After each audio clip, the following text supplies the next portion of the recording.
Website hack ವಿಚಾರದ ಬಗ್ಗೆ city Ravi ತಿರುಗೇಟು ನೀಡಿದ್ದು, ಸದ್ಯ ಕಾಂಗ್ರೆಸ್ ನಾಯಕರ ಹೇಳಿಕೆ ಮುಂದೆ ಬೇರೆ ರೀತಿ ತಿರುಗಬಹುದು. ನಮ್ಮ ಮೈಂಡ್ ಹ್ಯಾಕ್ ಮಾಡಿದ್ದಾರೆ, ಹಾಗಾಗಿ ಹುಚ್ಚುಚ್ಚು ಹೇಳಿಕೆ ಕೊಡ್ತಿದ್ದೇವೆ ಎನ್ನಬಹುದು. ಸದ್ಯ ಇವರದ್ದು ಹುಚ್ಚುಚ್ಚು ಹೇಳಿಕೆಗಳು, ಇದರಲ್ಲಿ ವ್ಯತ್ಯಾಸ ಇಲ್ಲ ಎಂದು ಮಂಗಳೂರಿನಲ್ಲಿ ಬಿಜೆಪಿ ರಾಷ್ಟ್ರೀಯ ಪ್ರಧಾನ ಕಾರ್ಯದರ್ಶಿ ಸಿಟಿ ರವಿ ಹೇಳಿದ್ದಾರೆ.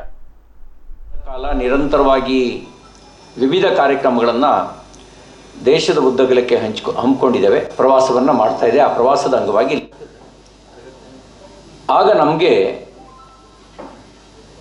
ಆ 10 ವರ್ಷದಲ್ಲಿ ನಮಗೆ ಪ್ರತಿನಿತ್ಯ ಸುದ್ದಿ ಆಗ್ತಿದ್ದು ಹಗರಣಗಳು ಸುದ್ದಿ ಆಗ್ತಾ ಇದ್ದು.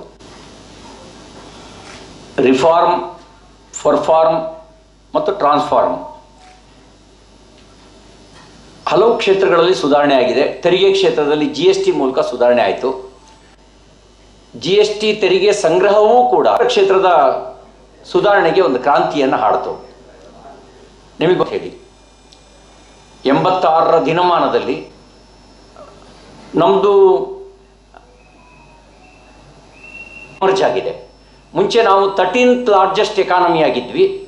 ಈಗ ನಮ್ಮನ್ನು 200 ವರ್ಷ ಆಳ್ವಿಕೆ ಮಾಡಿದಂಥ ಇಂಗ್ಲೆಂಡನ್ನು ಹಿಂದಾಕಿ ಪ್ರೈಮ್ ಮಿನಿಸ್ಟರ್ ಹೇಳ್ತಾರೆ, ಮೋದಿ ಈಸ್ ದ ಬಾಸ್.